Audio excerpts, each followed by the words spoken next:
We have Lucas LaFave from LBS Demo. We promised people that we would bring him on. We're going to hold off on phone calls for a little while unless it specifically has something to do with demolition. Yeah. But Lucas, do us a favor and tell us about your company for a few minutes, please. Absolutely, gentlemen. Well, first and foremost, thank you so much for having me. It's always a pleasure. We're a family business. We were started a little over a decade ago. We've been handling demolition needs in Southeast Michigan for quite some time now. So everything from decks and sheds and pools to interior strip outs and chimneys, even all the way up to oil tanks and asbestos abatement and commercial building demos. So pretty much anything and everything that involves taking something down safely and removing it. And then properly disposing of it. Of course, absolutely. Yeah, that makes a big difference. Yes, 100%. Much better than trying to take care of moving a whole dumpster's worth of stuff yourself. Okay. A lot of people don't understand what is involved in strategic deconstruction. I know demolition is a popular word. But really, you are strategic with everything you do. I mean, you're making sure that people are not getting hurt, right? Oh, absolutely. I mean, safety isn't one of our number one things. My mom's actually, again, family company.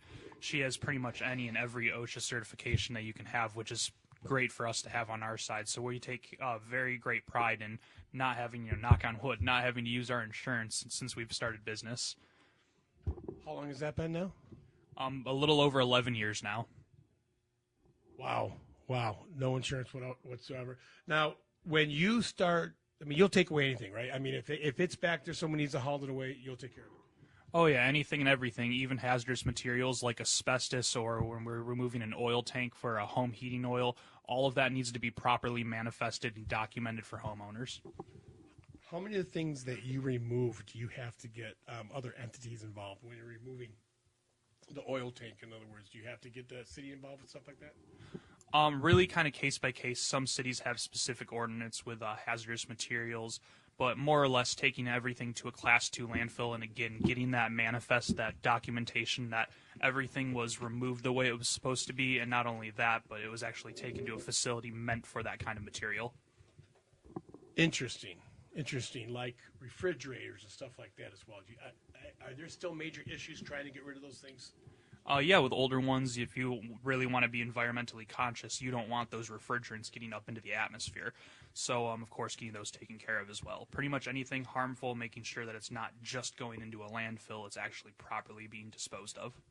So what kind of projects have you worked on lately? Tell our listeners what kind of projects you've done over the last few weeks. Oh, of course. Well, speaking of oil tanks, just a couple of weeks ago, we had a 1,000-gallon in-ground oil tank, and it was about 3/4 of the way full. So you can imagine we had probably about 5,000 pounds of just fuel being pumped out. Can you collect that? Can that be reused? Yeah, absolutely. So if it's a good quality fuel, then it can go to someone who has a heating oil burner that has a 3-stage filter, and it's actually not just being straight burned.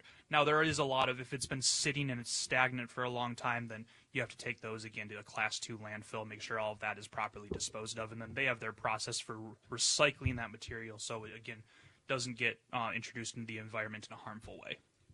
That is that's dangerous work, taking that stuff out. I know someone years ago who actually one of those blew up on them. Do you have to cut those normally? And if you do, how do you do that without creating a spark? Yeah, absolutely. Good question. I mean, first and foremost, you have to have fire watch.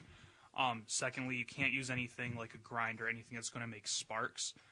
You pretty much have to dig all the way around it, and then we'll use a sawzall blade, and that with a big fat carbide teeth. I mean, these blades are pretty robust. They don't create sparks, and that's what you have to do to be able to open a hole up in the top in order to get your pump in there, because a lot of the time, you can't see all of the oil that's in the tank if you just go down the standpipe, and 2, you don't know if you're truly all the way to the bottom of it pumping everything out. So you have to have a visual to confirm that you actually pulled it all out as well. Wow. Home heating oil. I'm really glad that's kind of on the way out. So people who are there, like I said, right now, they have a shed, they have a deck. Maybe how many old barns do we see absolutely falling apart as we're driving around Southeast Michigan? Oh, I mean, plenty. I mean, I had two requests for pretty large projects just like that. One is an old farm-style barn, another one's a 20 by 30, just dilapidated, falling apart. And, of course, we get calls on newer ones that maybe not necessarily falling apart, but it's time to upgrade and get something new. Yeah, I'd say stick around for more with LBS Demolition right here on the Inside Outside Guys. Welcome back, everybody. Appreciate you being with us. We've got Lucas LaFave from LBS Demolition with us, and I'm kind of curious, Ken, with all the preemptory things that you were talking about in the prior segment. Lucas, how does all that stuff apply on a job site? Tell us about something you're involved with right now. Sure, absolutely. Right now we are on a commercial project. We've got a couple of residential projects we're on too, but I really want to hone in on that commercial one.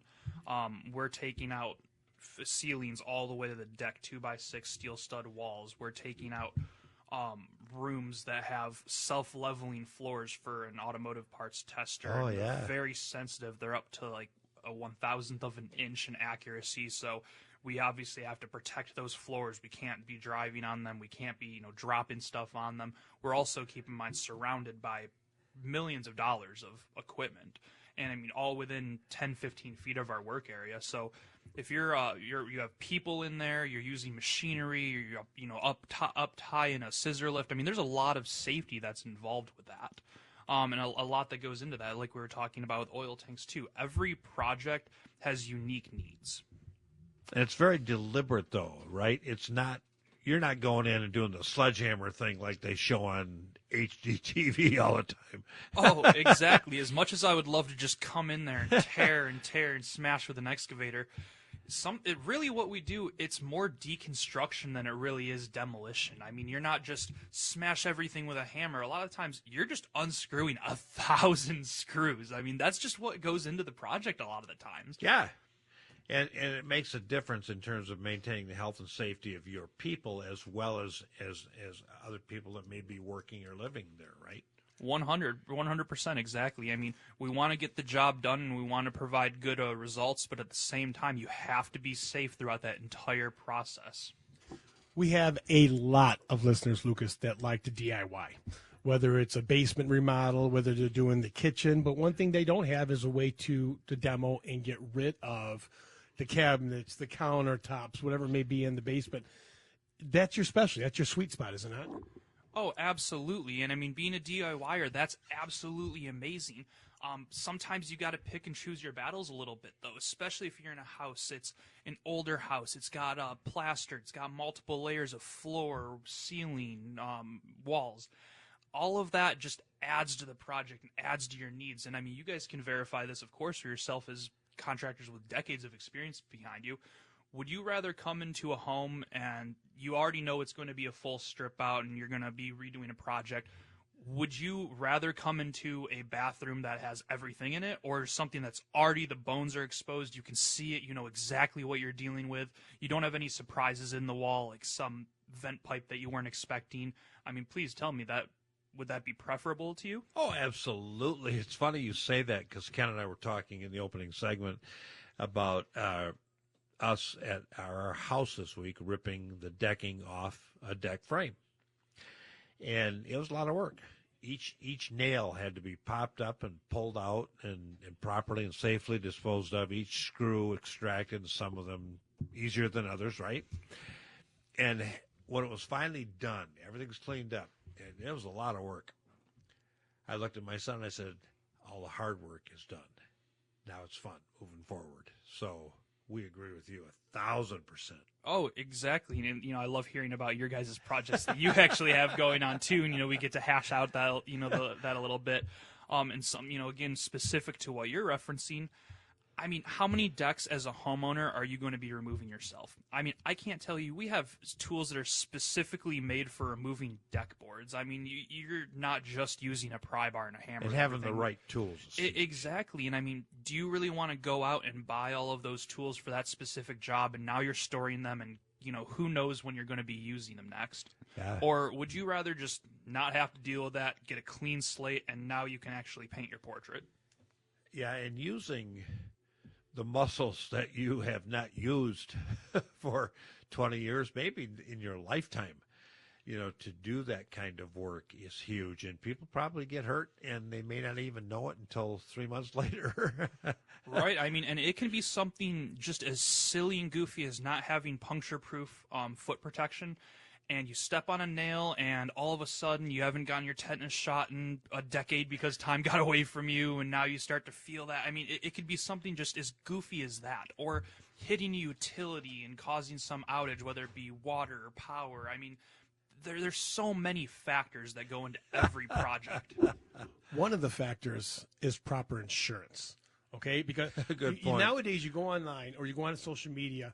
I saw something yesterday on social media on a contractor's page. Someone asking who wants to come hang paper on my house. Wallpaper?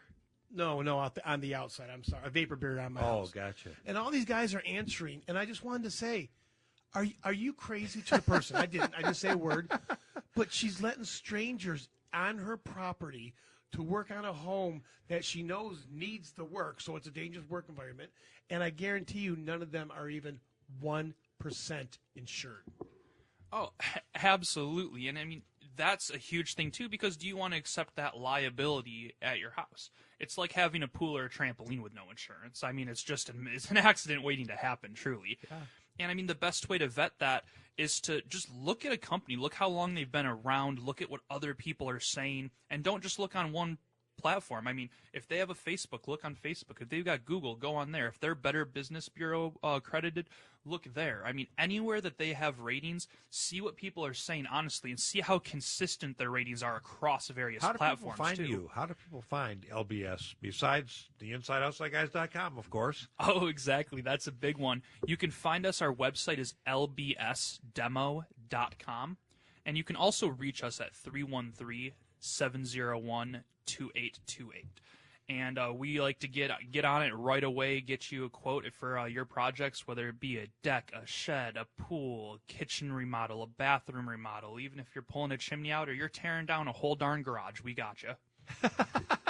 What about concrete? Just plain old concrete. Will you come and take that and then possibly bring me some fill to replace it? Absolutely, yeah. We can take care of both of those things. Pulling your concrete out, taking it away and removing it, and coming back and you want some 22 AA, we got you. No problem. So does LBS Demolition subcontract to other larger contractors that might want things like Ken just mentioned?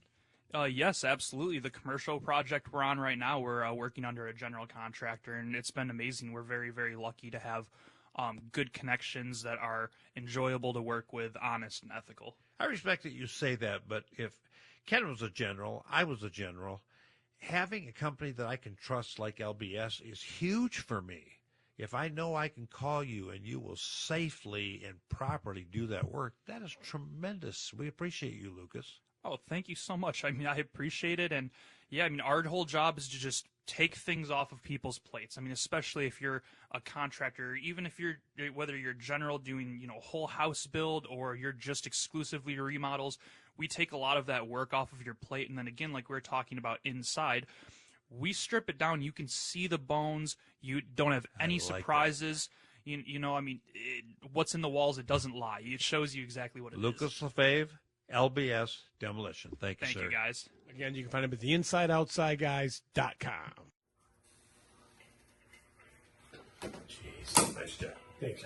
Oh, of course, thank you. Oh, no worries. I did feel like you're sick every time. Wash your hands.